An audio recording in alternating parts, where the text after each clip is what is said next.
¿Cómo andás? ¿Cómo andás primero? Bien, bien, vine de un viaje largo, Sí. hice varios destinos, así que hice bastante contenido desde allá para YouTube, entrevisté a un par de economistas de afuera, Bien. lo cual siempre viajando ampliás un poco más la cabeza, ¿no? O sea, Claro. problemática primero que el mundo en general no está muy bien, Ujú. y bueno, Argentina quizás está un poco peor que el resto, pero está en una situación complicada. Hablar con otros economistas también te amplía las variables que a veces tenés en cuenta. Por ende, yo si bien hice el libro Experimento Libertario, es algo que siempre va en evolución, por eso me parece que son necesarias las redes sociales, ¿no? Un Claro. libro sobre algo que está pasando, es complejo mantenerlo siempre actualizado. Entonces, la verdad que estoy siempre moviéndome para tratar Claro.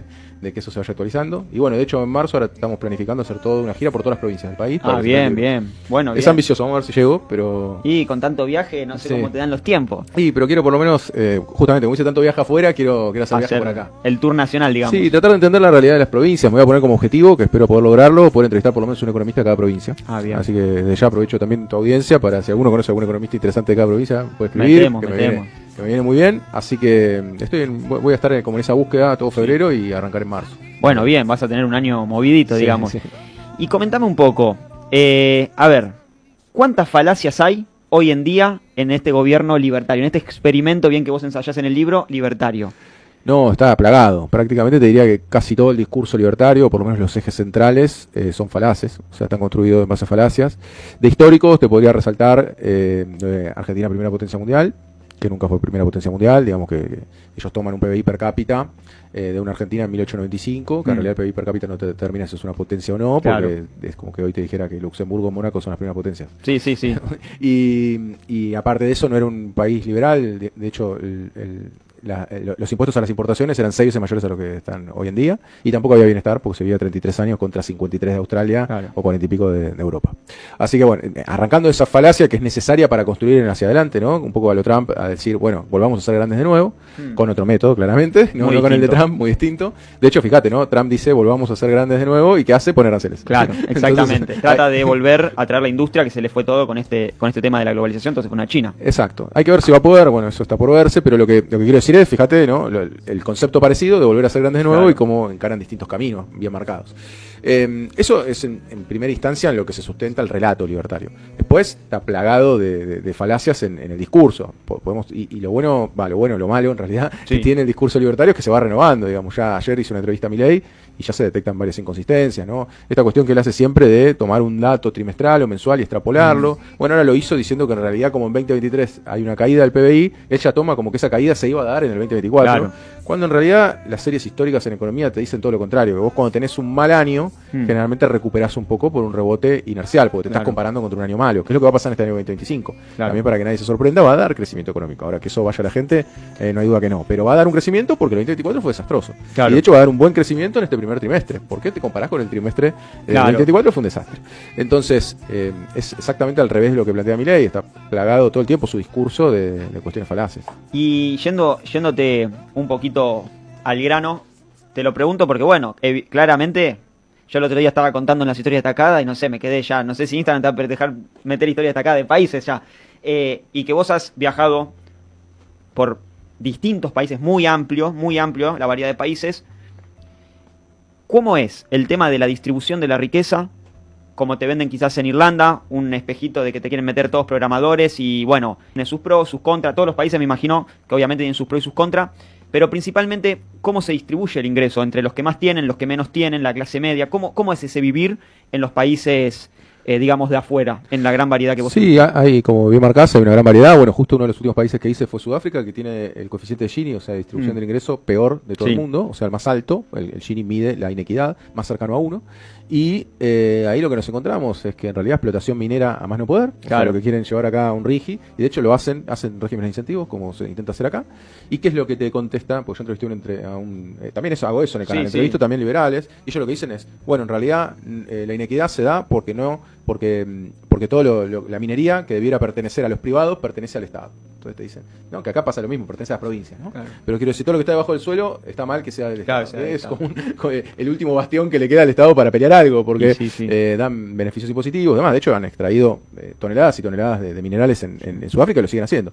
Con el perjuicio de que allá, al ser más extendido la explotación de los minerales, lo que hace es que dañan el suelo y aparte no te permiten tener tanta tierra para la agricultura. Claro. Entonces, es distinto que acá, es peor, y eso llevó a una inequidad que aparte también, por ejemplo, en la población negra el desempleo está en el 40% aproximadamente, en la población blanca un 7%, entonces está muy marcadas las diferencias sociales. Claro. A mí me parece que por eso se nota a las claras, bueno, y 30 y pico % de desempleo, o sea, un escándalo. Sí, mortalidad infantil. Tenés ese extremo, claro, exacto, mortalidad infantil, no tiene acceso a agua potable, bueno, la gran parte de la población. Y hay mucha delincuencia, ¿no? También. Sí. También prácticamente en Ciudad del Cabo, que es uno de los lugares más seguros, no te podías manejar de noche. Claro. Te recomendaban que no estés dando vueltas. Pero bueno, ahí tenés un caso como el de Sudáfrica. Después, sí, el de Irlanda que vos mencionabas, está claro, la situación no es tan buena como la pintan los libertarios. Ahí también hay una serie de falacias, de simplificaciones, ¿no? Porque toman mi ley habla del PBI per cápita de Irlanda, que para que lo entendamos ese es un PBI que está artificialmente aumentado, porque en realidad se instalan las grandes multinacionales en Irlanda y a partir de ahí venden a Europa. ¿Por qué? Porque Irlanda forma parte de la Comunidad Europea. Claro. Entonces, si vos me preguntas mañana, no es que es un gran descubrimiento, y me decís, che, quiero montar una empresa en Europa, yo lo primero que te diría es poner en Irlanda, Claro. porque pagás menos impuestos a las ganancias, pagás un 12,5%, que es mucho menos que la media europea, y le puedes vender tranquilamente al resto de Europa. Entonces ahí se instalaron todas las grandes empresas tecnológicas y a partir de ahí venden. Ahora, cuando uno va a buscar, bueno, ¿qué cantidad de gente emplean? Bueno, el 15% de los empleados son de estas mismas empresas que te ensanchan el PBI de una manera extraordinaria. Y vos después reducís, y vos después lo que haces es dividir por una población reducida, poco más de 5 millones de habitantes tiene Irlanda, entonces te da un PBI per cápita fenomenal. Ahora, cuando vos vas a la realidad en Irlanda, ves los medios, qué es lo que reportan, qué es lo que está pasando, hay migración de gente de los jóvenes de Irlanda, tiene un problema fenomenal con la vivienda. Sí. Digo, con esto no quiero criticar a Irlanda porque me parece que ha aprovechado esa posición, digamos. Por lo cual extrapolarlo con Argentina es bastante raro porque justamente, ¿no? En Argentina supongamos que sea eso, primero que Milei se quiere de Mercosur, o sea que ya no sería tan así. Y segundo, el Mercosur es muchísimo más débil que lo que te ofrece la Comunidad Europea. Por supuesto. Entonces, no son cuestiones comparables. Y qué paralelismo, ¿no? Porque vos has estado en Alemania. Sí. Que bueno, ahora yo siempre digo, la locomotora alemana se quedó sin energía. Sí. Pero, a diferencia, en Alemania tiene políticas mucho más proteccionistas con respecto a las pymes, porque entienden que son las principales generadoras de trabajo. Entonces, por un lado tenemos al ejemplo de Irlanda del Norte, que es un ejemplo que se puso de moda hace bastante, mirá cómo está Irlanda, mirá lo que creció, bla, bla, bla, bla. Y por el otro lado te dicen en 35 años vamos a ser Alemania, que Alemania es un estado bastante presente, bastante proteccionista, inclusive regula los alquileres en Berlín, hay una oferta pública. Entonces, ¿cómo es el tema de estas dos? La gente está atrapada siempre en estos ejemplos, como yo digo, efímeros. En Madrid viven 5 personas en un monoambiente, qué sé yo, cosas que acá no son normales. No, por eso es un atractivo de nuevo, es parte del relato, así como se hace un relato hacia atrás de la Argentina potencia, es parte del relato de decir me quiero parecer, porque en definitiva si vos te dices que te vas a parecer o que vas a ganar parecido a lo que va a ganar un asalariado alemán, decís, che, no está nada Flama. Me viene bien. Entonces es un atractivo como una zanahoria hacia adelante, ¿no? Pero vos fíjate que un poco vos me preguntabas por el Gini, bueno, ¿el mejor Gini cuál es? Bueno, en los países nórdicos, en Europa más precisamente en los países nórdicos. Y en los países nórdicos justamente lo que tenés es todo lo contrario a lo que dice Milei. Todo lo contrario, o sea, tenés empresas estatales, tenés carga impositiva de la más alta del mundo, tenés depende del país, 1 cada 3 o 1 de cada 4 empleados son empleados públicos, ganan bien los empleados públicos, o sea, recursos salud, propios, salud, educación, por eso, es más, tienen pequeñas diferencias en educación, por ejemplo, en lo que es Suecia, adoptó un sistema parecido al de los vouchers que proponía Milei, y le fue peor que a Finlandia que no lo hizo. Claro, o sea, en los indicadores o sea que encima cuando se corren un poco del libreto y tratan de hacer algo un poquito más pro mercado, le va mejor a que se queda en el molde y sigue teniendo una visión más comunitaria, vamos a decirlo así. Y aparte, bueno, yo que estuve también en los países nórdicos, no para el libro, pero que había estado antes, justamente lo que te encontrás es conversando con cualquier persona de los países nórdicos, es una visión del conjunto, de la sociedad, muy interesante, que es todo lo contrario a lo que trata de estimular Milei, el individualismo y toda esta concepción. Sí, algo que tampoco a la Argentina le cuesta un poco en hacer pie, porque también tenemos, bueno, ahora se estancó un poco más la cantidad de población que va creciendo, pero los países nórdicos mantienen muy estable su nivel de población, ¿viste? No sé si será por el frío, por cómo ellos son cuestiones culturales de cada país, pero nosotros que tenemos mucho territorio, muchísimo territorio, y estamos a veces muy concentrados en lo que es el centro de la Argentina, ellos tienen mucho menos territorio. Quizás en recursos, que eso habría que ver. Yo creo que por extensión la Argentina tendría más capacidad para explotar recursos, y ellos viven mejor, ¿viste? Y nosotros teniendo todo, un poco se nos da un poco esa contradicción. Y no logramos ver nuestro potencial y siempre miramos la paja en el ojo ajeno. En todo lo que vos, me imagino que has estudiado, obviamente, los ciclos económicos que ha tenido la Argentina a lo largo de la historia, ¿cuánta falacia hay, si lo visto o no, sobre lo que fue la economía peronista? En la época de Perón, donde había hubo un proceso industrializador, hubo un plan quinquenal que era para ordenar también toda la matriz productiva, generar todo el valor que tenía la Argentina, inclusive con los trastabillos que hubo con el tema de la energía en esa época y demás, marina mercante, etcétera, etcétera, a cómo se fue desguazando y lo que sería un paralelismo con la Argentina de hoy. Sí, a ver, sí, el peronismo, sin lugar a dudas, cuando uno repasa lo que se hizo en el peronismo de Perón, lo que uno encuentra es que decías, bueno, ¿cómo le alcanzaba el día? ¿no? Claro. Realmente han hecho de todo el peronismo, o sea, la verdad que ha sido muy virtuoso y muy activo, ¿no? Todo lo contrario a lo que vivimos, por eso, en el gobierno de Alberto Fernández, ¿no? O sea, que uno ve una actividad al revés, el gobierno de Alberto Fernández asomaba a hacer algo y ya daba marcha atrás, ¿no? Entonces, por eso también es injusto a veces calificarlo de peronista al gobierno de Alberto Fernández, ¿no? Si bien hay peronistas o hubo funcionarios peronistas, sí. claro.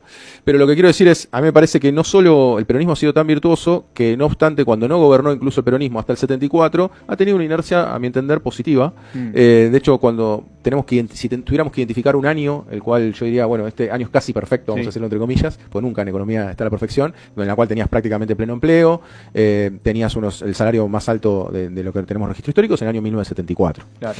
El 75 ya se empieza a complicar, 76 con la dictadura tenemos la mayor caída del salario real de la historia argentina. Claro. Entonces, a mí me parece que bueno, no estaba exento de problemas, ¿no? Pero problemas de otro tipo. Y ese problema histórico de la Argentina, que es la falta de dólares. O sea, eso me parece que terminó también generando estos ciclos de stop and go en esa etapa, que lo sufrimos menos que lo que estamos sufriendo ahora, ¿no? Claro. Pero que de todas maneras me parece que lo que apuntaba Perón era justamente a tratar, y eso es lo mismo que hizo Nasser en Egipto, de hecho, dicho sea de paso, que tercera posición, Nasser tiene muchas similitudes con Perón, era tercera posición y también nacionalizó bancos y trató de promover la industria, pero trató de promover la industria pesada e intermedia. Claro. Y eso me parece que es clave, ¿no? Porque me parece que en los últimos años, o en la reversión del peronismo que hemos tenido, se ha tratado de promover la industria final. Pequeña. Claro. Sí, la final, la última del eslabón, que el problema que tiene es que cuando crece mucho tu economía requerís más intermedia y pesada, claro. Entonces te terminás estrangulando, ¿no? Falta como ese salto de productividad, digamos, ¿no? Más inversión y... Sí, sobre todo maquinaria, porque vos fíjate que, y acá esto ha pasado también durante el kirchnerismo, si yo te digo, tenemos que fomentar la industria, y te digo, che, la verdad que no tenemos máquinas acá, traigámoslas de afuera. Entonces te digo, ¿sabes qué? Para traer más máquinas y producir más,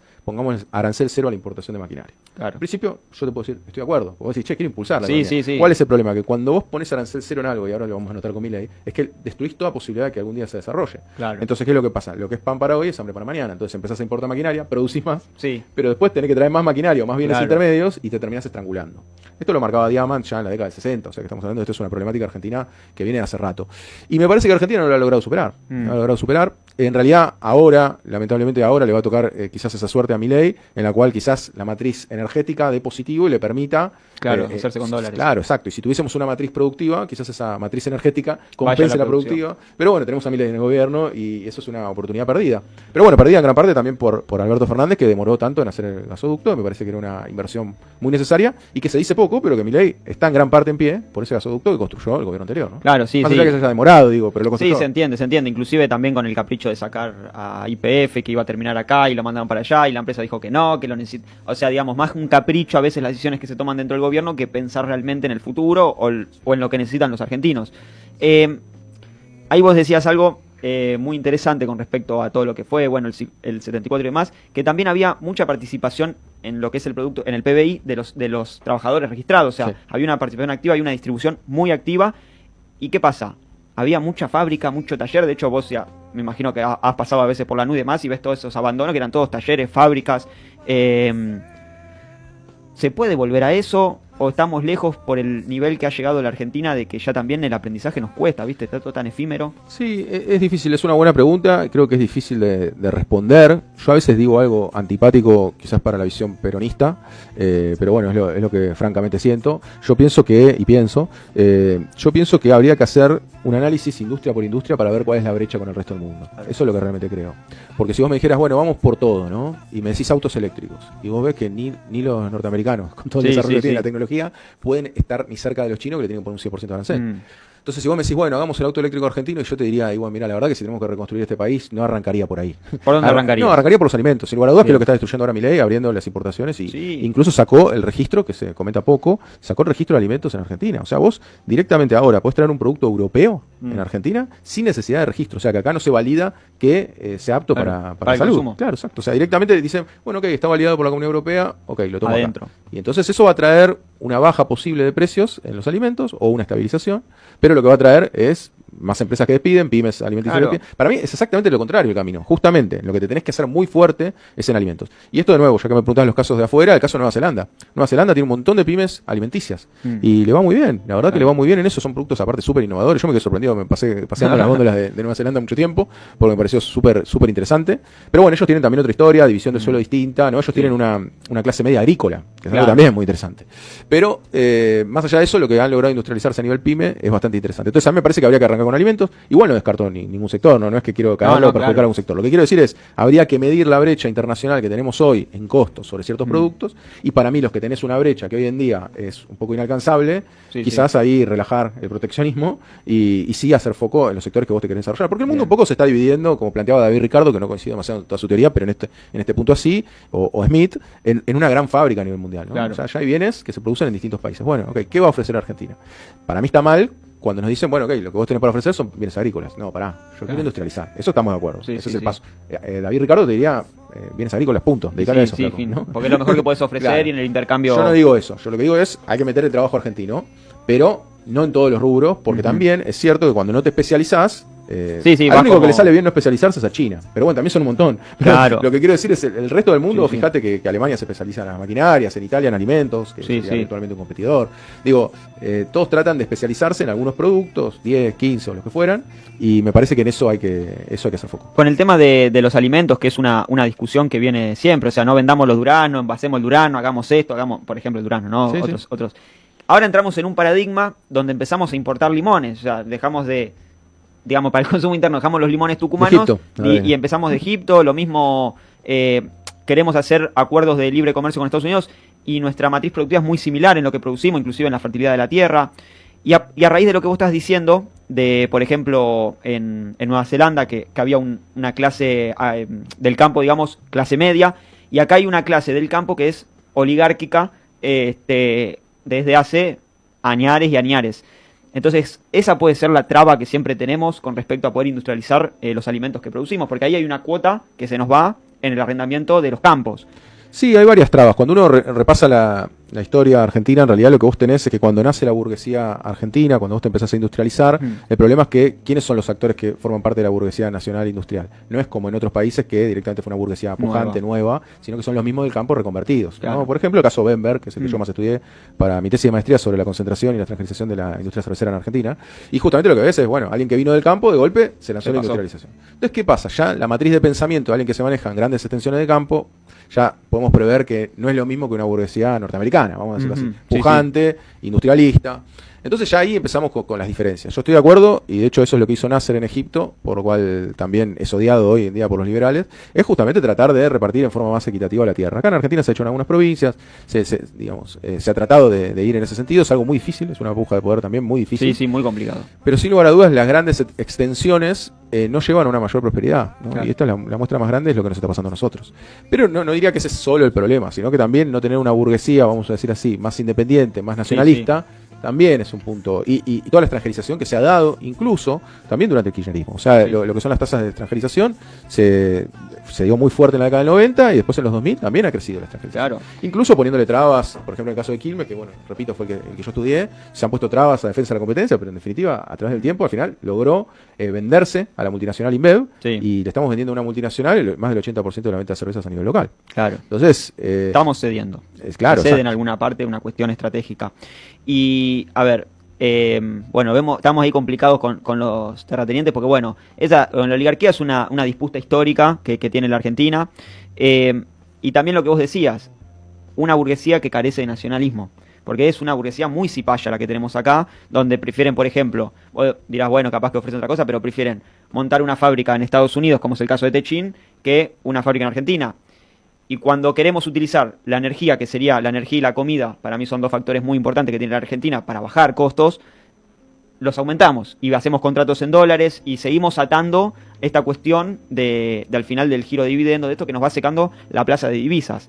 Sí, la burguesía, a ver, como para meterte un bocadillo ahí. Sí. Vos lo podés construir, no es algo... Italia lo ha hecho. A ver, ¿cómo puede ser que Italia en la industria alimenticia tenga una burguesía nacionalista que empuja, que tienen... A mí me toca ir por mi trabajo privado a ferias de alimentos, ¿no? Sí. Y vos no podés creer, tipo, achetos... Bueno, yo hice un video de la góndola de Italia, que había aceite de oliva, más de 50 aceite de oliva en la góndola, acheto balsámico también. ¿Cómo puede ser que Italia haya logrado eso? Eso se logra con crédito muy barato. Claro. O sea, hay que regalar... Yo sé que suena, y más hoy, sí, ¿no? Sí. Que Milei está tan sobre ese discurso, ¿no? Pero hay que regalar plata para que se monten unas pymes, una nueva burguesía que tenés que construir, que puede ser el laburante que tengas al lado. Hay que construir una nueva burguesía, que las personas empiecen a invertir con plata que le dé el Estado, que aparte hay que entender, y esto hay muchos estudios, Yunus es uno de ellos, el de India, que estudió esta cuestión, en la cual los préstamos a quienes menos tienen, generalmente tienen una tasa de repago altísima, muy cercana al 100%. Sí. O sea que los que nos joden son los que más la valoran. Claro, lo que nos joden son los Vicentín, que esos son los que... ¿Cuántos Vicentín? Si Vicentín lo hubiésemos, nos hubiese pagado, ¿cuántos microcréditos podríamos haber dado para que se construyan pymes? Entonces esto pasa lo mismo. Entonces me parece que, si bien parece como una cuestión de, bueno, no hay solución, sí la hay, pero hay que reconvertirla desde el Estado. Hay que, y lo digo así, aunque genere impacto, hay que regalar plata. En Italia hay un montón de subvenciones sin devolución para que vos generes tu propia industria. Entonces ahí ya te nivela solo, porque no es solamente, porque cuando hablamos de inflación, acá la agenda es siempre que la inflación, ¿cuándo está la inflación? En realidad lo más importante no es la inflación, es el nivel de precios. Claro. O sea, ¿cuánto a vos de tu salario te alcanza para llegar a fin de mes? ¿Cuánto podés comprar? Después si la inflación, porque si no nos pasa como Milei, nos corre un 25%, después empieza a caer y te dice, mirá cómo estoy bajando la inflación. No, pará, papá, me ajustaste un 25% en diciembre. Entonces, en función de eso, es que me parece que la única forma que tenés de lograr eso es con mucha competencia, o sea, con una salida de mercado, es mucha competencia sobre los bienes, y que te haga también encontrar nichos. Porque en Italia, ¿qué es lo que pasa? Te venden un acheto a 50 euros, añejado, no sé cuántos años, y después tienen uno de supermercado que es muy barato. Claro. Entonces empiezan a competir entre ellos, y me parece que eso es lo que hay que lograr en Argentina. Claro, en particular, en lo que pasa en Europa también es que no hay tanta concentración de la tierra. Entonces cada productor quizás puede poner su granito de arena en la góndola. Y también tienen otros esquemas con las góndolas también y con las grandes empresas, entonces le dan un determinado lugar. Acá cuando querés hacer esto te acusan de comunista, de no sé, de todo, menos que querés hacer algo para beneficiar primero a la gente en precios y segundo, también dar trabajo a través de las pymes. Bueno, fíjate que pasa, lo más parecido que pasa acá son con los vinos. Claro. Que igual hay cierto grado de concentración, está claro, pero fíjate que vos cuando vas a una góndola, lo único que ves no es diversidad en artículos de limpieza, en fideos, en arroz, en nada. Lo que ves diversidad es en los vinos. ¿Y cómo son los valores de los vinos en Argentina a nivel internacional? Son bajos. Sí, es barato. De hecho, te podés tomar, yo diría que debe ser, no lo tengo calculado exactamente, pero debe ser de los países donde vos te podés tomar un vino bueno, barato. Y bonito. Y exacto, que vos, hasta mismo yo iba a Sudáfrica y me parecían hasta caros, que tiene una buena producción de vino. Claro, y eso siempre, la economía vinícola siempre estuvo muy dinamizada como economía regional y siempre se le apostó mucho, la verdad, y no solo de ahora, sino desde San Martín. También este tema que vos decías, a ver, la inflación por un lado, vos decías muy bien dicho, el tema es cómo el poder adquisitivo te rinde, pero inflación, cuando vos estás en crecimiento, es un poco muy difícil de controlar, porque vos estás creciendo, está aumentando tu economía, obviamente en una inflación, me refiero a través del crecimiento, entonces es normal que tengas inflación, el problema es cuando no tenés ese crecimiento, estás estancado y el poder adquisitivo encima cayendo. Como también un poquito es una falacia el tema de la inflación en algún punto. Sí, claro. Nosotros en el libro exploramos las causas de la inflación, que hay que decirlo también, en cada momento histórico pueden ser distintas, en cada país pueden ser distintas. No está esta monocausalidad que plantea Milei, que es muy sencillo. Yo siempre lo destaco porque es como un reel, ahora que el auge de las redes sociales. Claro, en 30 segundos te puedo decir, ahora mismo te puedo decir, la inflación es siempre en todo lugar un fenómeno monetario. Y entonces, qué bien, entonces si yo emito más, bueno, tengo más inflación, ¿no? Suena lógico, suena bien, por eso yo también trato de hacer un trabajo serio ahí, porque tendemos a subestimar esto y decir, eso es una boludez. No, bueno, tiene consistencia interna, lo que dicen los libertarios, pero cuando lo llevas a la práctica es un desastre. ¿Por qué? Porque se basan en premisas falaces y se basan en supuestos, que por ejemplo la optimización siempre de la ganancia, que no es siempre así, uno no siempre hace todo por quien más te paga, por la ganancia, hay cooperación, todas esas cosas que ellos no tienen en cuenta. Pero lo que quiero decir es, la inflación, a ver, es verdad, si vos emitís porque sí, vas a tener un proceso inflacionario porque tenés más billete dando vuelta. ¿Tá? Pero si vos emitís porque en realidad te está creciendo Q, o sea, porque estás creciendo la cantidad de bienes que producís, está bien, digamos, y es algo que en ese desfasaje se pueden dar, por como bien marcás vos, se pueden dar cuestiones de aumento inflacionario, que bueno, a ver, mientras estén en un orden bajo, no debería ser un problema, es propio, y esto ya lo manifestaba Keynes, que es propio de la insuficiencia de la oferta, ¿no? Siempre hay un grado de desfasaje en el cual la oferta no llega a alcanzar, entonces antes de producir más, primero ajustar los precios. Entonces eso es lógico, pero en definitiva es porque la demanda te lo está motorizando. Pero no, en Argentina cuando vos tirás la serie histórica, en el libro lo hacemos, yo no estoy diciendo que sea la correlación de nuevo, no quiero cometer el mismo error que ellos, de decir que hay una sola relación, pero correlaciona más con lo que es el tipo de cambio oficial. Claro. sea siempre que, siempre todas las crisis vienen por el dólar. Claro, con lo cual no quiere decir que sea unívoco, ¿no? Porque vos tenés, por ejemplo, en 2002 tuviste una devaluación del 300% y la inflación fue del 40% nada más. Claro. Entonces no quiere decir, tiene que siempre convalidar la demanda. Por eso yo creo que de hecho si Milei devalúa, que esto es algo, quizás algún punto de acuerdo con Milei que puedo llegar a tener, que es que es cierto que si devalúa, para mí no se va a ir a precios como siempre, porque está muy deteriorada la demanda, ¿no? Claro. Entonces si ahora Milei sale del cepo y se devalúa un 30% el oficial, un 20%, solo por suponer, vos no vas a tener un 20 y 30% de aumento automático a precios, porque lo tiene que convalidar la demanda y no estás en un nivel... Exacto. Entonces digo, no es, por eso digo, es más complejo. Y yo ya ahí no te lo pude resumir en un reel. Claro. Entonces ese es el problema que tenemos cuando tenemos que explicar las cosas. Yo doy clases en la UBA de 2 clases de 2 horas para explicar la inflación, las causas y sus consecuencias. Bueno, veníamos repasando parte de la historia argentina, la cantidad de falacias que hay. Vos me comentabas que, bueno, por una cuestión lógica, siempre que hay una fuerte caída, esto pasa igual, muchas cosas, a ver, corregime si no te digo, yo a veces explico, la economía es la vida también un poco, ¿no? Porque hay muchas cuestiones que pasan en la economía, o digamos de forma teórica, que también te los da a veces la práctica, ¿no? Yo, bueno, como tengo mi propio negocio y demás, y siempre obviamente me interesó el tema, la política, la economía, la filosofía, hay muchas cuestiones de la lógica del día a día que después se contrastan con una cuestión teórica. Y vos lo mencionás bien, a ver, si bien es una teoría que toda inflación es producto de la emisión monetaria, también no es tan así. O sea, en los hechos empíricos muchas veces pasa lo contrario. Por ejemplo, o lo mismo con la deuda. Estados Unidos es uno de los países que más deuda tiene y sin embargo no tiene tantos quilombos. Está bien, tiene un par de portaaviones, no te digo que no, y te puede llevar la guerra a cualquier lado. Pero te quiero decir, generalmente los países como los nuestros son los más vapuleados por estas teorías y son los que más se introducen en la mente de los ciudadanos, inclusive que vos hablas con alguien y te lo va a repetir, No, el tema es por la maquinita que no paran de darle, la maquinita. Entonces, bueno, y digo, el gran trabajo que haces con el libro, que estás ahí con YouTube, que vas viajando en Instagram, esto, lo otro, ¿vos creés que a través de los medios podemos llegar a ese cambio de concepto un poco? Un poco también es extrapolar la realidad. Yo siempre trato de pensar las cosas en conciencia. Por ejemplo, cuando te dicen, no sé, que Cristina se robó tanto, un PBI, le digo, bueno, ¿cuánto crees que se robó? ¿10.000 millones de dólares? ¿100.000 millones de dólares? ¿Cómo lo sacó? Porque, digamos, en la vida real, vos no podés sacar 100.000 millones de dólares sin dejar las garras en algún lado. Entonces, ¿cómo derribamos todas estas falacias? Que justamente la palabra falacia fue Milei el que más la puso en escena. ¿Cómo las empezamos a derribar? ¿Cómo crees que son las herramientas? Sí, para mí no hay otra alternativa más que lo que hacemos. Yo sé el contenido que haces vos, me gusta mucho, también el contenido que hacen muchos compañeros, y me parece que eso es muy loable, más con una cancha tan inclinada, ¿no? Más cuando tenemos otros casos de creadores de contenido de este lado, que son baneados, que son que eso es terrible, ¿no? Bueno, está la cuenta que queremos preguntar, por ejemplo, que también está baneada, y sin embargo se dicen cualquier barbaridad. Y no pasa nada. Bueno, Michelo, yo no coincido. ¿Viste bien Venezuela que fuiste cuando fuiste No, para yo allá? fui a Venezuela. No. Ah, ¿no fue en Venezuela? No. Ah. Yo, sí, pero digo, yo con Michelo hay muchísimas cosas que no coincido, pero a mí me parece que tiene que estar la voz de él, que lo censuren todo el tiempo y que lo agarren de punto, evidentemente, a algún grupo libertario y lo empieza a denunciar, me parece que está mal. Y pensá que eso a ellos no les pasa, generalmente. O sea, uno no se entera de... Y sin embargo dicen barbaridades, el nivel de discurso de violencia que tienen es muy grande. Así que me parece que, más allá de que yo pienso que efectivamente esto va a terminar cayendo, la batalla cultural se va a terminar volviendo a ganar cuando esto empiece a fracasar a nivel económico. Claro. Yo pienso que eso va a pasar. Pero también pienso que el trabajo que hacemos es inevitable y que hay que hacerlo. Porque también cuando eso ocurra hay que decir, bueno, mira, acá estamos y acá te dijimos que esto iba a salir mal y te dijimos por qué y queremos ser parte de la solución y me parece que tenemos que lograr ser eso y me parece que es inevitable hacer este trabajo. A mí me parece que hay gente que a mí me ha contactado muchísima gente porque también mi tono generalmente no es... Y eso también, si pudiera criticar algo de este lado, también es que me parece a veces que el tono de quienes están criticando a Milei a veces es muy violento. Yo no estoy de acuerdo, los que, digo, voy a decir una cosa burda, pero quiero decir, cuando le dicen Liberpigi, Virgo, a mí eso la verdad que no me gusta, y sé que hay compañeros que valoro que lo hacen, digo, o sea, no estoy haciendo una crítica acérrima. Lo que quiero decir es, me parece que eso no ayuda. No es tu estilo, digamos. No solamente no es mi estilo, sino me parece que eso aleja al tipo, porque el tipo lo votó, e insisto, la escuela austríaca tiene una lógica interna. Ha conquistado, de hecho yo he hablado con muchos norteamericanos enamorados de la escuela austríaca, e insisto, tiene una consistencia interna que atrae. Yo en el libro exploro, por ejemplo, el caso de Liberland, ¿no? En Liberland, este país sin Estado y demás, pero lo que te quiero, más allá de que después cada uno puede leerlo, y incluso tengo videos en YouTube y puede explorar qué es lo que es, a mí lo que me impresionó fue que ellos reportan de que tienen 200.000 personas de todo el mundo que quieren ser ciudadanos de Liberland. Claro. O sea que no es un proceso de Argentina el rechazo al Estado. Es un proceso que se está dando a nivel global.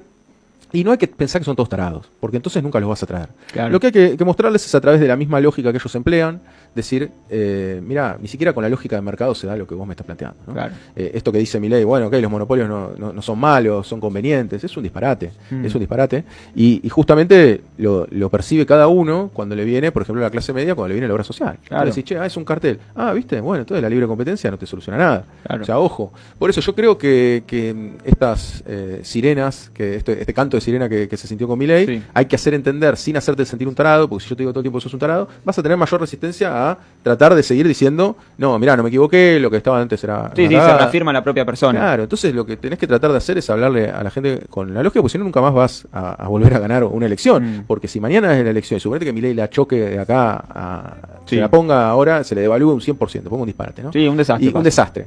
Yo creo que hoy tiene más posibilidades de ser presidente alguien del PRO que alguien peronista, lamentablemente. Entonces, ¿por qué? Porque si la batalla cultural y te metieron en la cabeza que hay que tener un superávit fiscal y demás, el que te venga a decir, bueno, tiene que haber un superávit fiscal. Entonces, hay que tener cuidado con esas cosas y me parece que no es el método subestimarlos o insultarlos. Si ellos lo hacen con nosotros, bueno, es parte de ellos, claro. Tema de ellos. Y ahora, ¿cómo estamos este año? Bueno, es un año de elecciones, viste que yo a veces me pregunto si no es un problema vivir de campaña en campaña, porque al final no terminás haciendo nada tangible. ¿Vos qué pensás que va a ser esta elección así, mirándolo por arriba? ¿Va a ser una elección ganada para los libertarios? ¿Va a ser una...?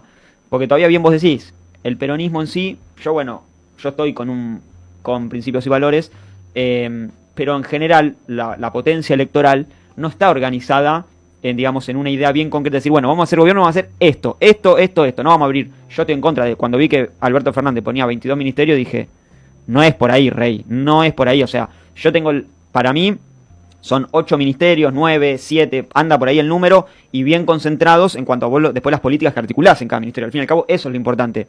Entonces, ¿cómo crees que quizás este golpe que estamos recibiendo no nos está terminando de dar una organización en cuanto a, una buena propuesta electoral, que cada argentino bien sepa lo que tiene que hacer, que es importante en esa propuesta y que tiene un qué hacer? Y vamos hacia un lado. Sin ese sustento, ¿cómo ves la elección? No, a mí me parece, voy a tratar de ser categórico, pero seguramente hay más condimentos para tener en cuenta. Me parece que si el gobierno sale del cepo, tiene más posibilidades de perder la elección. Claro. Si el gobierno conserva el cepo y si tiene un préstamo del FMI, puede aumentar sus chances de ganar la elección. O sea, yo veo un gobierno que si mantiene el cepo con esta inflación a la baja, a mí me parece que tiene serias chances de ganar y ganar por bastante. Claro.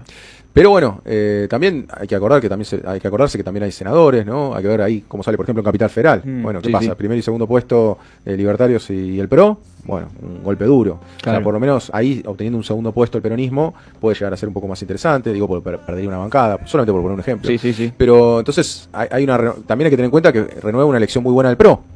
O sea que el que más se va a ver debilitado va a tener más peso ellos. Va a ser el PRO. Claro, pero hay que ver en el total. Ahí qué pasa. No va a ganar seguramente un poco más de espacio la Libertad Avanza. Se lo va a sacar al PRO. Hay que ver si efectivamente tiene una mayoría. Hay una reorganización ahí. O no. Pero yo creo que si mantienen el cepo, lamentablemente, con una baja de la inflación y consiguen los dólares para aguantar hasta las elecciones, que yo pienso que los pueden llegar a conseguir, ahora con Trump en el gobierno, me parece que pueden hacer una muy buena elección. Claro. Ahora, si levantan el cepo como se está rumoreando ahora o el mes que viene, que es una posibilidad si el FMI da ese desembolso, ahí se le puede llegar a complicar la elección. Claro, le termina pasando lo mismo que le pasó a Macri. Claro. Cuando levantó el cepo, que empezamos cada 3 meses, cuando se terminaban las LEVAC y todo el tema, que pum, a dólar, inflación. Yo me acuerdo porque la lista de precios era un quilombo cada vez. No, aparte a mí me parece que ahí hay un error de diagnóstico grave de Milei, gravísimo te diría, que se habla también poco, que es cuando Adorni o Milei dicen, mira, le vamos a dar un arma al mercado, que va a ser abrirte el cepo, pero se lo vamos a dar sin balas adentro, ¿no? Siempre con esos ejemplos tan felices. Sí. Pero digo, ¿qué quiere decirnos? Quiere decir, bueno, voy a abrir el cepo, o sea, vos me vas a poder hacer una corrida contra el dólar, pero no va a haber pesos para que vos me corras contra el dólar. Un error para mí garrafal, porque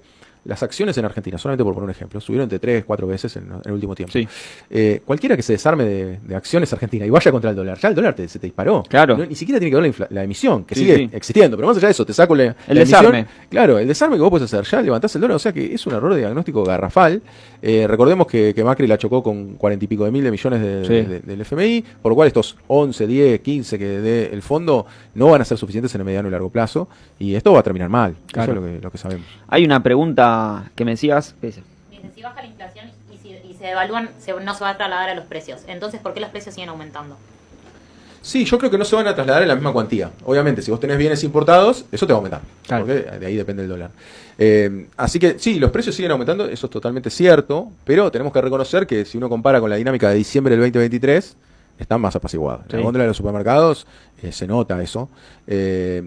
Pero, bueno, claro, ahí es donde criticamos el índice de inflación y las ponderaciones que tienen, porque, por ejemplo, los servicios aumentaron un 400% promedio. Entonces, ¿qué pasa? Ahí el gobierno te engaña diciendo que el salario real se recompuso, ¿no? Está igual que en noviembre, o está más arriba incluso de noviembre del 23.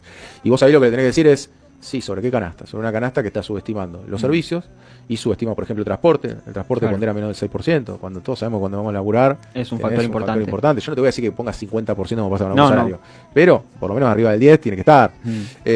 Servicios pasa algo parecido. Alquileres subieron más del doble que la inflación. Claro. Bastante más del doble al final. Al comienzo era el doble y después se levantó todavía más.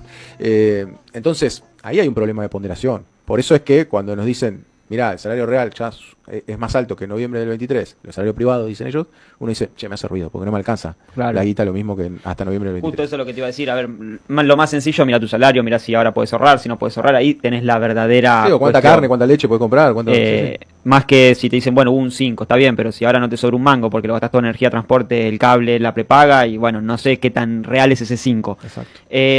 Si bien obviamente siempre los índices de precios siempre es un conflicto en casi todos los países, porque uno ve esto, siempre se trata de hacer un estimativo, porque bien vos lo decías, no es lo mismo que lo que pasa en La Rioja, que lo que pasa en Neuquén o lo que pasa en Buenos Aires.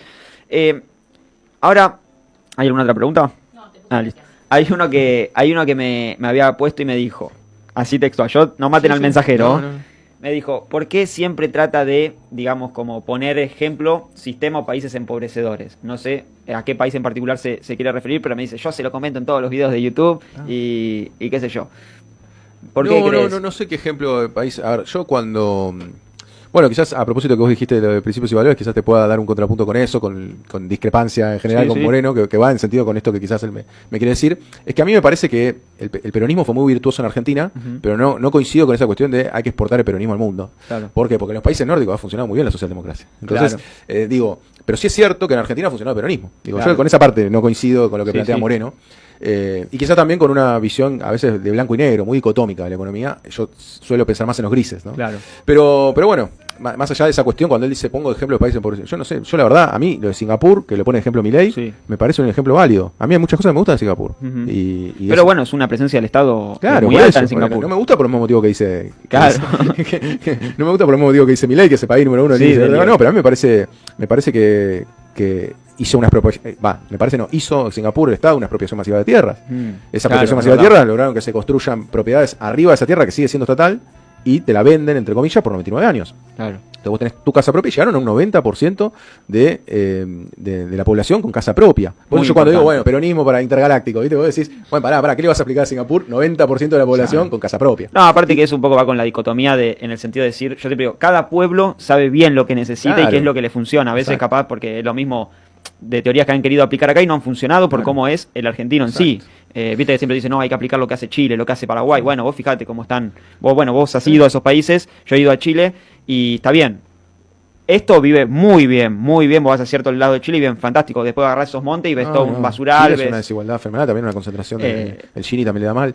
Lo que quiero, yo no sé qué ejemplos dice, pero digamos, a mí me parece que hay cosas. De hecho, mi tercer libro se va a basar en eso. En ver cuáles son las experiencias a lo largo y a lo ancho del mundo en cada tema.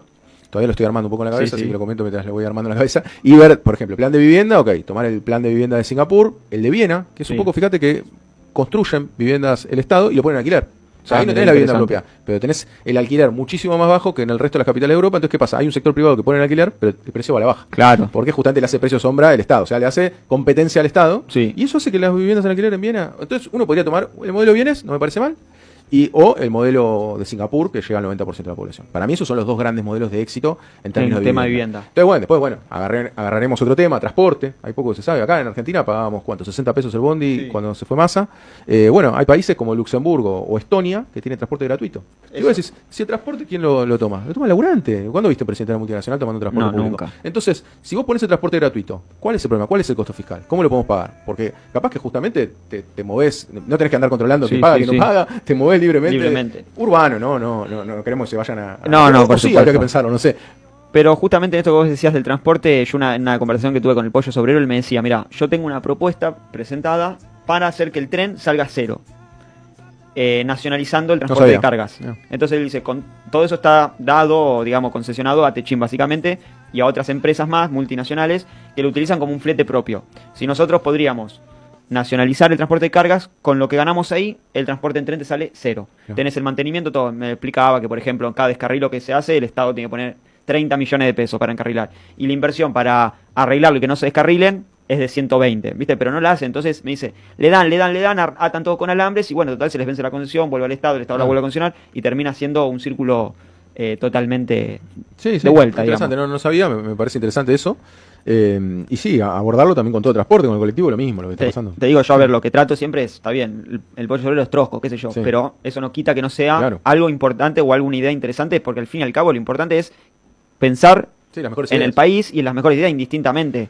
Pero realmente, ¿viste? No de piripiri, porque Sí. después si no te caen con Sí, cada sí. idea también de, Sí, no sí, sé, te dicen vendemos que niños, hacemos esto. No, sí, o aparte hay ideas de la izquierda que a veces son complejas, por ejemplo, no, bueno, que obviamente que gane un maestro muchísimo más, multipliquemos por 10, puede sonar muy lindo, Sí. yo estaría de acuerdo, pero el tema es, bueno, también... Pero la realidad, ¿cómo lo Claro, llevas? cómo lo llevas adelante, y que sea factible poder llevarlo adelante. Así que a mí me parece interesante explorar lo que pasa en el mundo y cómo podrías aplicarlo en Argentina, no para replicarlo tal cual, porque está claro que son idiosincrasias. Yo cuando siempre planteo como ejemplo los países nórdicos, dice, che, no tiene nada que ver lo nórdico, la población, un montón, idiosincrasia, la cultura. Claro. Es cierto, pero por eso no tenemos que dejar de mirarlo como un modelo, a ver cuáles fueron las dificultades que tuvieron, qué pasó, qué aplicaron, qué no. Porque vos lo que tenés en el mundo, que es algo muy rico y que no vemos en Argentina en general, es que vos tenés una muestra de casi 200 países a lo largo de mucho tiempo, es verdad. con todas las políticas que llegaron adelante. O sea, es una muestra enorme. Entonces vos podés decir, Argentina tiene su característica. Es cierto, cada país tiene su característica. Sí. Pero pará, tenés una muestra enorme. Fíjate a ver quién hizo bien los deberes en vivienda, fíjate bien quién hizo los deberes en transporte, qué consecuencias pasaron, qué no, solo por nombrar dos, después podés...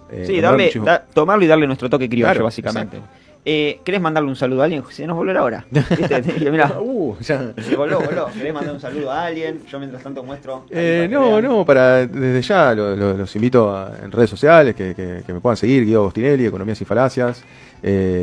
Y bueno, la verdad que veo que también es un contenido bastante afín el que hacemos, así que está bueno, hay que seguir dando la batalla, no hay que desanimarse. Es mucho tiempo, 4 años se hacen largos Sí, cuando es la como oposición muy y cuando uno es oficialismo se hacen Yo cortos. a veces cierro los ojos y pienso y digo, no sé si llego al 2027. Digo, la Sí. puta madre. No, aparte de cada día una nueva. Hay ¿no? estrés Era- social constante. Sí, Eso sí. es lo que está, yo creo que se está buscando, el estrés social constante. Con las universidades, con los alimentos, con el transporte, entonces pones estos contra esto, y al final estamos todos peleando con espejito de colores, mientras que los ingleses están en Malvinas más que instalados, Sí. mientras que te venden más cantidad de tierras de las que se permite para extranjeros, mientras que te van extranjerizando toda la economía. Lamentablemente, tenemos que romper con los espejitos de colores. Y vuelvo a insistir, para mí hay que... Yo no estoy en esa idea del plan, ¿no? Pero los que sí están y tienen el bastón de mariscal, de ponerse, sentarse, hacer un buen plan y presentarle a la sociedad algo tangible, ¿viste? Basta de esto, de aquello, algo que ayude a las mayorías. Y yo estoy en eso, que las mayorías cuando están bien, son los primeros en proteger a las minorías. Eso para mí es así y es algo bien argentino. Yo me voy a tener que despedir. Les agradezco a todos por estar. Les mando un saludo a todos los que nos están viendo por ahí. Un abrazo grande y nos vemos el próximo miércoles. Hasta luego.